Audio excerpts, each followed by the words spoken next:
Budget വിഹിതത്തിലെ 2 കോടി രൂപ ചെലവഴിച്ച് പിണറായി AKG സ്കൂളിൽ പണിത ഫ്ലഡ് ലൈറ്റ് സ്റ്റേഡിയവും ജിംനേഷ്യവും സ്റ്റേജും ഉദ്ഘാടന സജ്ജമായി.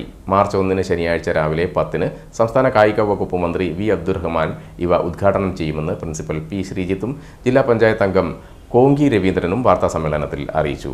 ഇതേവരെ ലഭ്യമായ പരിമിത പരിശീലന സൗകര്യങ്ങൾ ഉപയോഗപ്പെടുത്തി ഇവിടുത്തെ വിദ്യാർത്ഥികളിൽ 6 കുട്ടികൾ ദേശീയ തലത്തിലും 50 പേർ സംസ്ഥാന തലത്തിലും കഴിവ് തെളിയിച്ചതായി പ്രിൻസിപ്പൽ പറഞ്ഞു.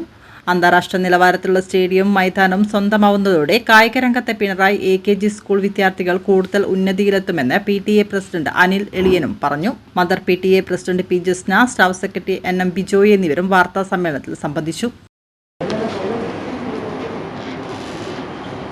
പിണറായി AKG ഹയർ സെക്കൻഡറി സ്കൂളിന് ഇപ്പോൾ പുതുതായി ഒരു വലിയൊരു അവസരം കൂടി ലഭിച്ചിരിക്കുകയാണ്. നമ്മുടെ ആധുനിക രീതിയിലുള്ള ഗ്രൗണ്ടിൻ്റെ ഉദ്ഘാടനം മാർച്ച് മാസം 1-ാം തീയതി നമ്മുടെ മന്ത്രി നിർവഹിക്കുകയാണ്. അബ്ദുറഹിമാൻ അദ്ദേഹം കാലത്ത് 10 മണിക്കാണ് ഈ ഇൻഡോർ സ്റ്റേഡിയത്തിൻ്റെ ഉദ്ഘാടനം. സ്റ്റേഡിയത്തോട് അനുബന്ധിച്ചുകൊണ്ട് ഒരു സ്റ്റേജിൻ്റെ മുകളിലത്തെ നിലയിൽ ജിംനാസ്റ്റിക്സിന് ആവശ്യമായ സൗകര്യങ്ങളും ഒരുക്കിയിട്ടുണ്ട്. മാത്രമല്ല, ഇപ്പോൾ ഇൻഡോർ സ്റ്റേഡിയം അവിടെ നേരത്തെ തന്നെ ഉദ്ഘാടനം ചെയ്ത് പ്രവർത്തനങ്ങൾ നടക്കുകയാണ്. അപ്പോൾ കായിക മേഖലയിൽ വമ്പിച്ച കുതിച്ചുചാട്ടമാണ് AKG ഹയർ സെക്കൻഡറി സ്കൂൾ ഇപ്പോൾ കൈവരിക്കുന്നത്. ഈ സൗകര്യങ്ങളൊന്നും ഇല്ലാതെ തന്നെ നമ്മുടെ കുട്ടികൾ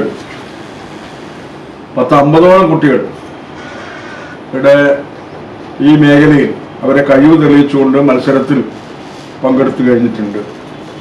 അതുപോലെ തന്നെ അഖിലേന്ത്യാ തലത്തിലുള്ള മത്സരത്തിനകത്തും 6-7ഓളം കുട്ടികൾ പങ്കെടുത്തുകൊണ്ട് അവരും ഉന്നതമായ വിജയം കൊയ്തിട്ടുണ്ട്.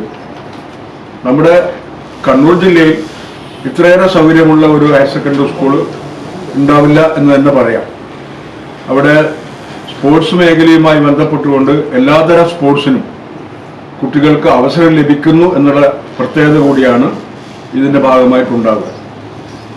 അപ്പോൾ അതിൻ്റെ കൂടി ഭാഗമായിട്ടാണ് ഞങ്ങൾ ഒരു പത്രസമ്മേളനം വിളിച്ചു ചേർക്കാൻ വേണ്ടി തീരുമാനിച്ചത്. ഇതുമായി ബന്ധപ്പെട്ടുകൊണ്ട് പ്രിൻസിപ്പൽ നിങ്ങളോട്